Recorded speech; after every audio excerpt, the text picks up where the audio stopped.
오늘 저희는 송년주일로 보내고 있습니다. 송년주일을 맞아 주님 앞에 나와 머리 숙여 함께 예배하는 우리 모든 성도님들의 가정 위에 우리 주님의 크고 놀라운 은혜와 평강이 늘 함께 하시기를 간절히 소망합니다. 저희가 오늘 읽은 본문은 로마서의 말씀입니다. 특별히 로마서 가운데 16장의 말씀을 저희가 함께 받았습니다. 사도 바울이 많은 편지를 기록했습니다마는 특별히 로마서 16장의 말씀에는 여러 편지들과는 다소 다른 특별한 상황들이 기록되어 있는 것을 우리는 발견하게 됩니다. 로마서라고 하는 책은요, 우리가 잘 아시다시피 로마 교회를 향해 사도 바울이 쓴 편지다, 이렇게 이해를 해볼 수가 있겠습니다. 보통 편지를 써 내려갈 때 편지의 일반적인 형식이 있지 않겠습니까? 처음에는 편지를 받게 되는 그 대상을 향해서 내가 누구에게 편지를 기록하고 있습니다 라고 하는 수신자를 적게 되어 있죠. 그리고 고대에는 또 특별히 초대교회 시절에는 문안 인사를 얼마나 정직하고 마음을 담아서 쓰느냐에 따라서 그 편지의 경중을 우리가 이해해 보게 된다는 얘기입니다. 그래서 오늘 말씀에도 편지의 형식으로 기록되어 있는 이 말씀이 문안이라고 하는 말을 사전적으로 확인을 해보니까 안부를 묻다, 또 소식을 전하다, 그런 뜻을 가지고 있습니다. 그리고 이 문안하다라고 하는 동사 헬라어 표현을 가만히 보니까요, 여기에는 상대방을 인정하다, 상대방의 의견과 생각을 존중하고 그가 말하는 가치를 내가 수용하고 받아들인다, 그런 의미로 문안하다라고 하는 표현을 쓰고 있습니다. 앞서 제가 여러분에게 설명했다시피 편지 글이라고 하는 것은 수신자가 있는 거죠. 한 대상이나 단체나 어떤 집단이건 간에 그 편지를 받게 되는 대상이 있다, 그런 말씀입니다. 오늘 말씀에도 다양한 부류의 수신자들을 소개하고 있는데 오늘 여기에는 사도 바울이 기록할 때 단 한 사람에게 로마 교회에 보내는 편지를 기록한 게 아니라 무려 30명에 가까운 사람들에게 사도 바울은 문안하고 소식을 전하고 안부를 묻고 있다라고 하는 겁니다. 여러분, 사도 바울은 어떤 사람이냐면요, 많은 사람들에게 주의 복음을 선포하고 증거했던 사람 아닙니까? 다양한 교회를 개척을 했고 그곳에 문제가 생길 때마다 사도 바울은 그곳 가운데 편지를 전하면서 그 문제에 대한 해결 방식들을 함께 고민하고 교회에 대해 기도해왔던 사람이 사도 바울이라고 하는 인물입니다. 오늘 로마 교회는 여느 교회와는 조금 다르게 사도 바울이 개척한 교회도 아니고 그곳에서 목회를 경험했던 교회도 아니다라고 하는 겁니다. 그런데 우리가 한번 생각해 보자면 스스로 그 교회에서 목회한 교회도 아니고 그 교회에 대한 많은 정보를 가지고 있는 것이 아님에도 불구하고 무려 30여 명에 되는 사람들에게 한 사람 한 사람 그 안부를 묻고 있다라고 하는 사실입니다. 그 30명이 넘는 숫자들을 사도 바울이 다 알았을까요? 몰랐을까요? 물론 그 중에는 알고 있는 사람도 있지만 이 안다라고 하는 것은 사도 바울이 직접 그 사람과 경험해서 어떤 삶을 나누고 소식을 묻고 있다, 그런 말이 아니라 다른 방편으로 그 사람에 대한 정보나 이해가 있었다, 그런 말씀입니다. 그런데 가만히 보니까요, 이 30명의 사람들 가운데 모든 사람의 부류가 다 다르다는데 특이한 것이 있습니다. 이 30명 가운데는요, 남성도 있고요, 여성도 있었거든요. 그런데 그 남성들 가운데 고위직에 계셨던 분도 계시고 노예나 종의 신분으로 있었던 것도 우리가 이름을 통해서 보면 확인이 된다, 그런 뜻입니다. 조선시대를 한번 되돌아보면요, 이름만 들어도 그 신분이 어떤 신분인지 우리는 충분히 확인이 가능하죠. 제가 이름을 한번 불러보겠습니다. 어떤 신분인지 한번 생각해 보시겠어요? 돌쇠. 왕의 신분일까요? 종이나 천민의 신분일까요? 그래요. 종이나 노예나 천민의 신분이겠죠. 방자 어떻습니까? 방자. 방자라고 하는 사람은 누가 주인이 심부름을 시켜서 소식이나 안부를 묻고 전달해 주는 사람을 우리는 방자 그렇게 얘기하지 않습니까? 돌쇠라고 하는 이름을 들으셨는데 이번에는 마당쇠는 어떻습니까? 네, 돌쇠나 마당새, 방자 이런 이름들은 우리가 이름만 듣더라도 그 신분이 고위직이나 왕, 높은 직급에 있었던 사람이 아니고 노예나 천민이나 다소 신분적으로 볼 땐 낮은 위치에 있었던 사람이다라고 하는 것을 충분히 생각해 보게 된다는 얘기입니다. 그런데 심지어는요, 조선시대에는 사람의 이름이 아니라 마당대, 돌쇠라고 표현했던 것뿐만이 아니라 물건의 대상이나 또 그 상황을 어림잡아서 사람의 이름을 부르는 경우도 있었습니다. 예를 들면 소쿠리 아시죠? 소쿠리. 사람의 이름이 소쿠리면 귀해 보입니까? 천해 보입니까? 대상이나 짐승들, 가축들의 이름을 대변하기도 했습니다. 도야지라고 하는 이름은 어떠세요? 우리가 그런 이름을 들으면 귀하다, 신분이 높다라고 판단하기보다는 사람들이 많이 쉽게 여기는 부류의 사람이구나라고 하는 생각들을 해보게 된다는 뜻입니다.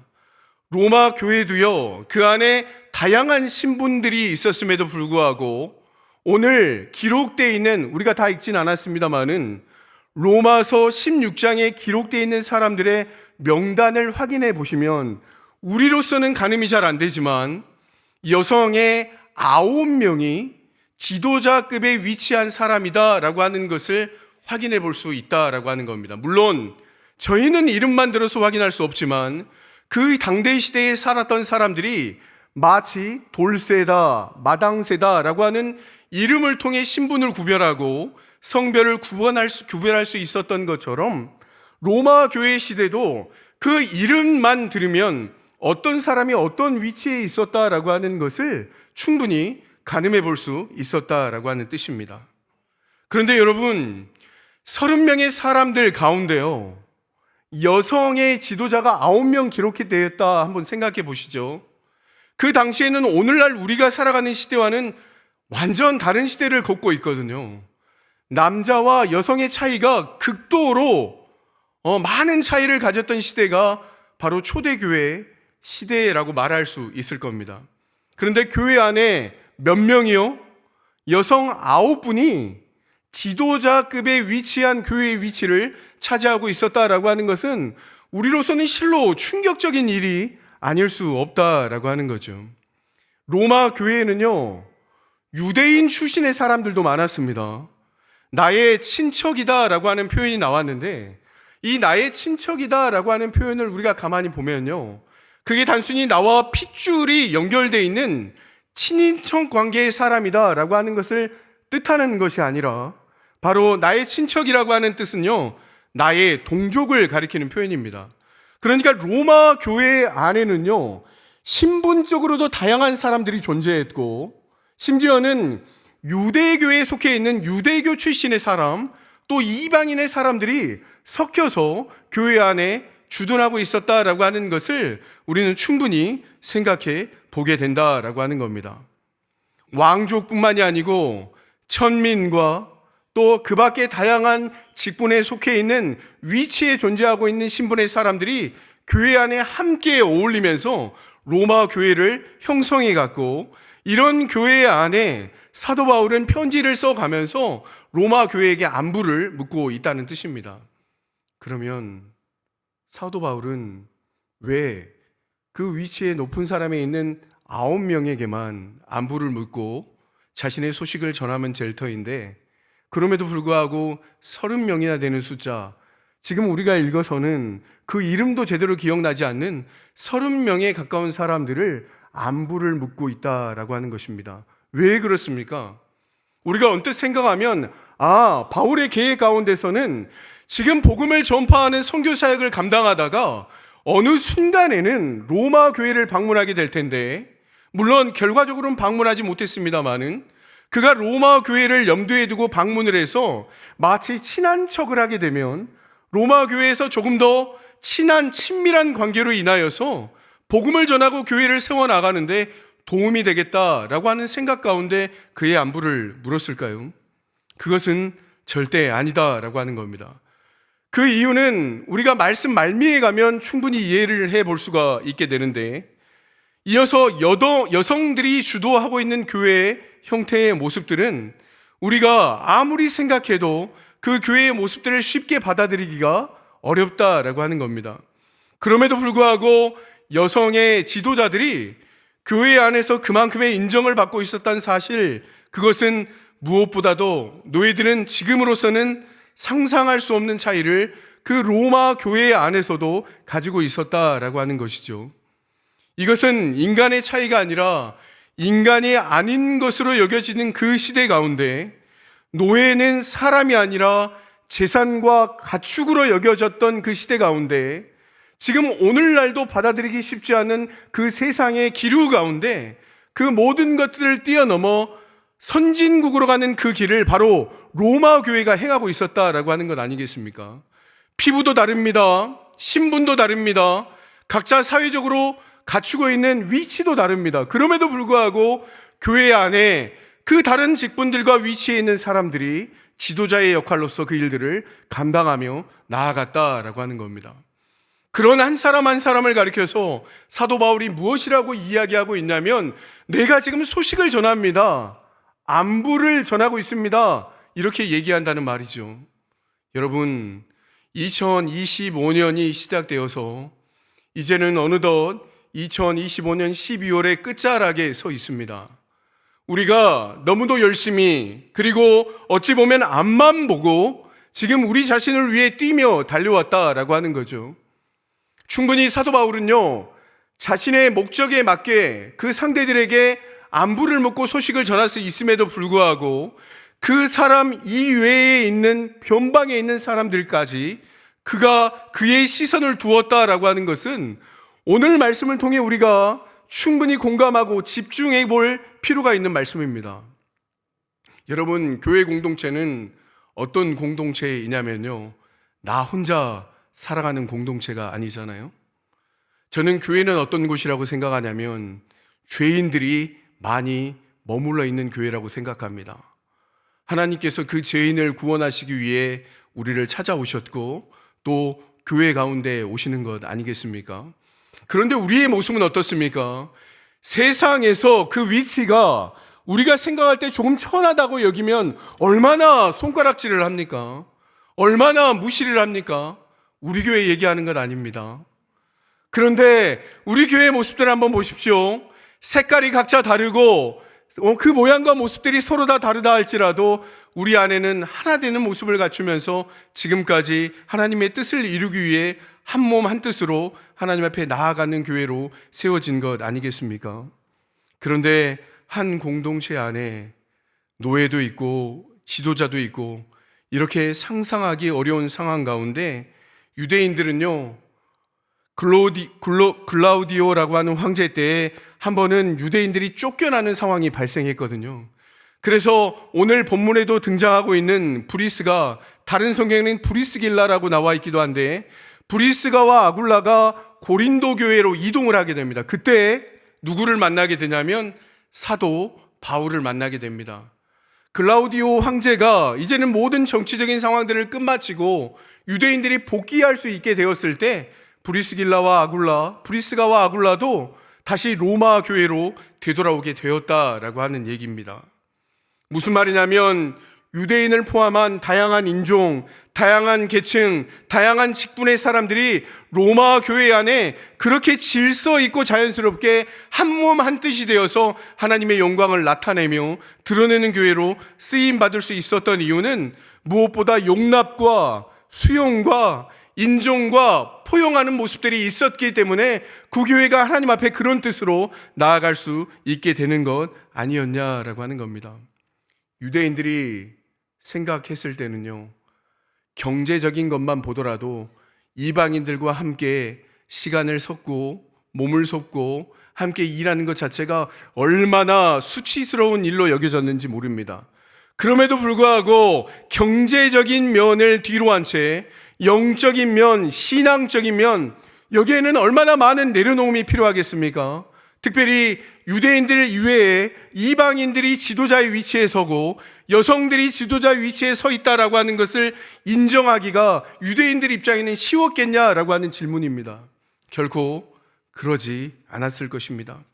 그럼에도 불구하고 오늘날 로마 교회 안에 다양한 인종들이 함께 인사를 나눌 수 있었던 것은 저는 한마디로 자신 있게 이야기할 수 있게 되는 것이 예수 그리스도께서 주신 은혜의 깊이가 세상을 뛰어넘는 계층의 분열과 신분의 차이를 뛰어넘을 만큼의 엄청난 은혜였기 때문에 로마 교회가 그 은혜를 함께 누릴 수 있게 되었다, 이렇게 말씀드릴 수 있는 것입니다. 지금 수천 년이나 지난 요즘 교회의 모습과 또 오늘날 우리가 생각하고 있는 로마 교회의 모습은 어떻습니까? 우리는 감각적으로 너무나 담담하여 잘 느끼지 못하지만 오늘 우리가 살아가고 있는 이 나주 교회의 모습도 그러하지 않습니까? 교회 안에 지역적으로 얼마나 다양합니까? 우리가 함께 모여서 예배드리고 있는 이 공간에 다 나주 출신만 있습니까? 저는 고향이 여수거든요. 근데 나주 교회 안에도 여수 출신도 있고요, 강원도 출신도 있고요, 순천 출신도 있고요, 경상도 출신도 있고요. 우리나라만 있는 것이 아니죠. 호주도 있고 다른 외국 가운데 생활하시다가 함께 모여 예배하는 인원들이 얼마나 많이 있느냐라고 하는 거죠. 그런데 우리의 교회 모습이 어떻습니까? 너는 왜 외국에 있을 것이지 우리 교회 와가지고 이렇게 힘들게 만드냐고 이렇게 얘기하는 분이 한 분도 안 계신다는 거죠. 지역적인 차이로 인해서 우리 나주교회는 전라도 출신들만 있어야 하는데 너는 왜 괜히 경상도에서 와가지고 이렇게 어려운 일들을 만들어냈냐고 손가락질하고 꾸짖는 사람이 우리 교회는 한 사람도 없다라고 하는 겁니다. 지역 출신만 그러겠습니까? 경제적인 능력도 마찬가지입니다. 우리 가운데 재산으로 보면 제가 다 알 수 없지만 100억 이상 가지신 분들도 계시죠. 그런 믿음이 없으십니까? 무슨 말이냐면 재산이 많은 사람도 계실 수 있고 어쩌면 100억의 재산이 없더라도 빚을 몇 억씩 가진 사람도 이 자리에 계실 수는 있지 않겠습니까? 그런데 누구 하나도 100억 가진 사람이 다 나눠주고 우리 교회에 와야 합니다. 심지어 몇 억 빚이 있는 사람이 그 빚을 다 정리해야만 우리 나주교회에 출석할 수 있습니다 라고 이야기하는 분들이 우리 가운데는 한 사람도 없다라고 하는 사실입니다. 지역의 문제, 재정의 문제, 이것만 그렇습니까? 그렇지 않습니다. 배움의 자리도 마찬가지이죠. 우리 가운데는 지금 함께 한 자리에 머리 숙여 예배하지만 많은 배움으로 인해서 박사의 과정을 끝마치시는 분도 계시고 함께 예배하는 이 공간 안에는 배움의 길이가 짧아서 많은 시간 동안 공부하지 못한 분들도 한자리에 모여서 예배 드리고 계신다라고 하는 말씀입니다. 그런데 어느 누구도 우리가 공부를 많이 했다라고 해서 공부 못한 사람에게 더 많이 배워야만 우리 교회에 나올 수 있습니다 라고 말씀하신 분이 단 한 사람도 안 계시고 너는 많이 배웠으니까 여기서 더 배울 필요도 없다라고 얘기하면서 교회 밖으로 쫓아내시는 분도 단 한 분도 계시지 않다라고 하는 얘기입니다. 무슨 얘기입니까? 배움도 그렇고요, 지역도 그렇고요, 경제적인 능력도 마찬가지고요. 그것은 하나님 앞에 나와서 예배하는데 어떠한 장애물이나 방해물이 되지 않는다는 뜻입니다. 또 여러분, 인격과 성품은 어떻습니까? 우리 가운데 완벽한 육각형의 완전체를 가지고 있어서 성격적으로나 인품적으로 볼 때 누구 하나 나무랄 것 없는 그런 사람이 있는 반면에 무슨 저런 사람들이 교회에 와가지고 사람도 아닌 행동을 하면서 그러한 일들을 교회 안에서 일삼느냐고, 그런 부류도 우리 교회 안에 있을 수 있다라고 하는 얘기입니다. 그런데 성격이 좋아지면 그때 우리 교회에 나오십시오. 다 성품으로 볼 때나 인정하게 되는 순간이 오면 그때 교회에 출석하십시오, 이렇게 얘기하는 사람이 한 분도 있지 않다는 얘기입니다. 저는 오히려 반대로 교회는 어떤 사람들이 머무는 공간이 되어야 하냐면, 세상에서 구원받지 못하는 사람이, 세상 가운데 인정받지 못하는 사람이 교회에 나와서 구원의 소식을 듣고 나도 참으로 쓸모있는 사람이구나 라고 하는 것을 깨닫게 되는 순간이 온다면, 그 사람이 하나님 안에서 구원받는 자로 새롭게 거듭나는 삶 아닐까 생각하게 된다는 뜻입니다. 여러분, 인품과 성품만 그렇습니까? 정치적인 성향도 그렇습니다. 나는 빨간색, 나는 파란색, 나는 녹색, 나는 무슨 색, 이런 색깔을 들이대면서 우리 안에서 이런 사람만 머무르는 공간이 나주교회가 되어야 한다고 생각한다면 교회 안에 얼마나 많은 분란과 다툼이 있어야 하겠습니까? 그런데 이런 색깔, 저런 색깔, 그 모든 것들을 다 뛰어넘어서 예수 그리스도라는 색깔 아래 우리가 한자리에 모일 수만 있다면 그것이 하나님께서 원하시는 공동체로 쓰임받을 수 있게 된다는 말씀입니다. 이렇게 해서 형제, 자매라고 하는 이름으로 공동체가 형성이 되었다고 한다면, 형제, 자매라고 부르는, 물론 다른 표현으로 여겨지긴 합니다마는 형제, 자매라고 불리는 또 다른 나라가 있죠. 우리가 잘 아는 북한이라고 하는 나라입니다. 형제, 자매라고 부르지 않고 무엇이라고 부르죠? 동무라고 부르죠. 혹시 북한에 다녀오셨어요? 네. 동무라고 하는 표현을 사용하게 된다라고 하는 겁니다. 그런데 북한에서 사용하고 있는 동무라고 하는 개념을 통해 모두가 다 하나 되기를 원하고 평등한 위치에 서기를 원한다라고 하는 것은 조금은 다른 개념으로 이해하셔야 합니다. 우리가 부르주아와 프로레탈리아라고 하는 표현 아시죠? 고용주와 고용주를 위해 애쓰는 노동자를 의미하는 표현입니다. 그런데요, 우리가 이 말씀을 생각해 볼 때 북한 또 공산주의를 옹호하는 사람들은요, 가진 사람들 것을 취해서 가지지 못한 사람들에게 나누어 줌으로 똑같은 평등한 상태를 유지할 수 있거든요. 그것은 어쩌면 너무나 쉬운 방법일 수 있습니다. 그러나 교회가 그것을 이야기하고 있는 것이 아닙니다. 교회는 모든 것을 빼앗아다가 갖지 못하는 사람들에게 나눠줌으로 그 모든 것들이 동일하게 이루는 그 상태를 요구하는 것이 교회의 삶, 교회의 목표가 아니라는 뜻입니다. 그럼 무엇입니까? 교회라고 하는 공동체는요, 다름을 인정하는 가운데 모든 그 다름에 인정하는 속에 각 한 사람 한 사람의 존엄과 위치와 직분과 또 하나님께서 사용하는 방식들을 인정하며 수용하는 것을 바로 교회의 공동체의 하나됨이라고 표현을 하는 것입니다. 에베소서의 말씀도 보게 되면 이런 표현이 있잖아요. 아내의 자리에서 아내에게, 또 남편의 자리에서 남편에게, 종의 자리에서 종에게, 상전의 자리에서 상전에게, 그 자리에서 원하는 일들을 해 나감으로 말미암아 하나님의 일들을 조금씩 맞추어 나가는 것, 그게 바로 하나님께서 원하시고 바라시는, 하나님께서 일하시는 방법임을 우리는 다시 한번 생각해 보게 된다는 뜻입니다. 굳이 표준화되고 획일화되는 방법을 선택해서 모두가 동일한 모습을 갖추는 그런 공동체를 바라고 원하는 삶이 아니라, 하나님께서 바라시고 원하시는 것은 우리에게 주어지는 달란트와 맡겨진 사역들을 주 안에서 열심으로 감당하되, 보다 옆에 주위에 있는 사람들과 조금 다르다 할지라도 그것을 수용하고 받아들이고 인정하는 가운데 교회의 성장을 이뤄 나가는 것, 그것이 바로 하나님께서 교회에 원하시는 모습이다라고 하는 것을 새삼스럽게 생각해 보게 됩니다. 그런데 다름을 인정한다라고 하는 것이 어디 쉬운 일이든가요? 가정만 살펴보더라도 부부 사이에 어떻습니까? 모든 것이 남녀 간에 똑같이 이해가 됩니까? 그렇지 않죠. 한 사람은 야채를 좋아해서 채소를 즐겨 먹고, 한 사람은 고기를 좋아해서 저처럼 많이 먹다 보니 뚱뚱해지고, 이런 상황 가운데 서로가 서로를 맞추어 가다 보면 어떤 어려움이 있겠습니까?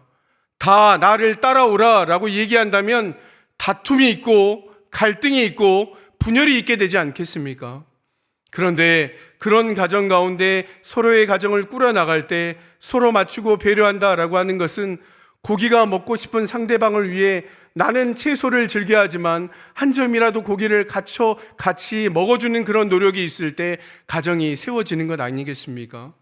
내가 고기를 좋아하지만 고기를 좋아함에도 불구하고 상대방을 배려하고 다름을 인정해 줌으로 말미암아 좋아하는 고기를 그 순간 내려놓고 야채와 채소를 즐겨할 수 있는 그런 마음의 여유가 있다라고 한다면 비록 채소를 먹더라도 가정이 아름다운 가운데 성령으로 하나됨을 이루어 나가지 않겠느냐라고 하는 말씀입니다.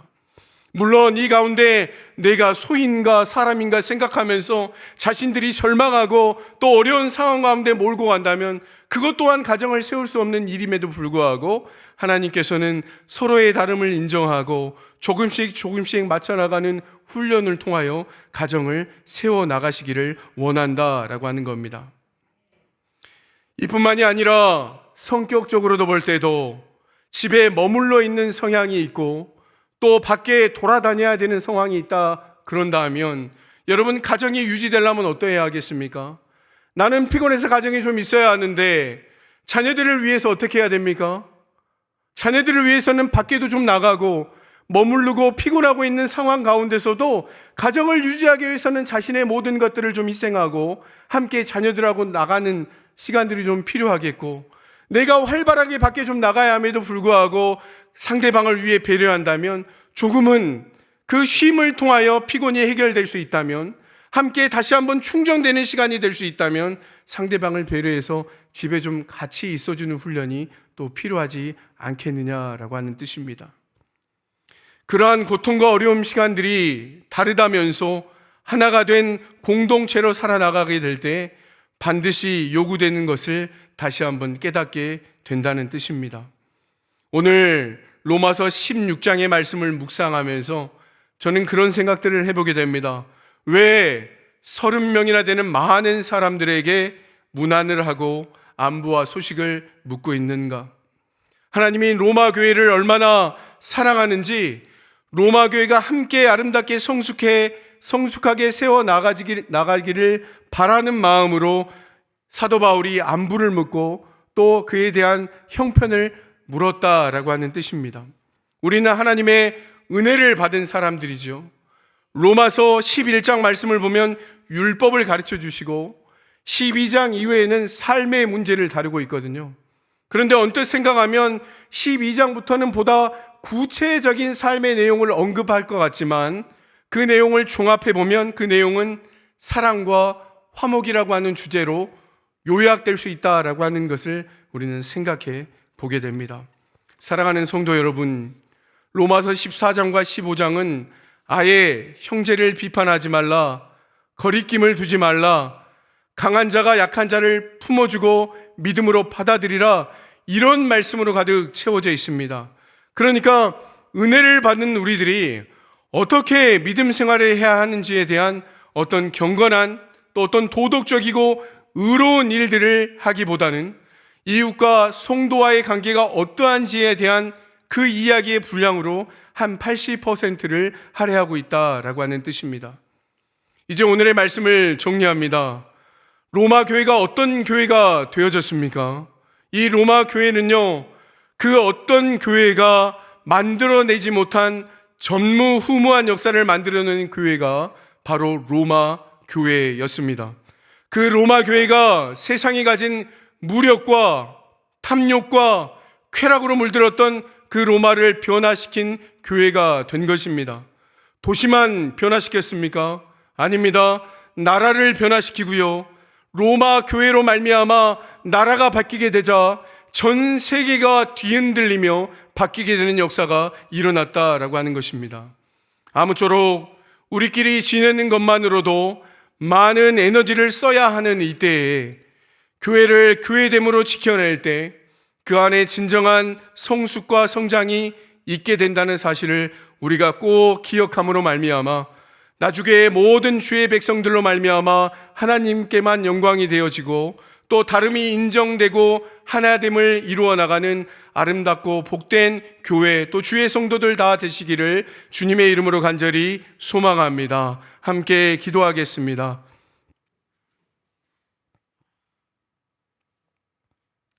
사랑의 아버지 하나님, 우리 교회를 지금까지 지켜주신 은혜, 나주교회를 지키기 위한 믿음의 어른들의 헌신과 피 흘림을 다시 한번 떠올리게 하시니 감사합니다.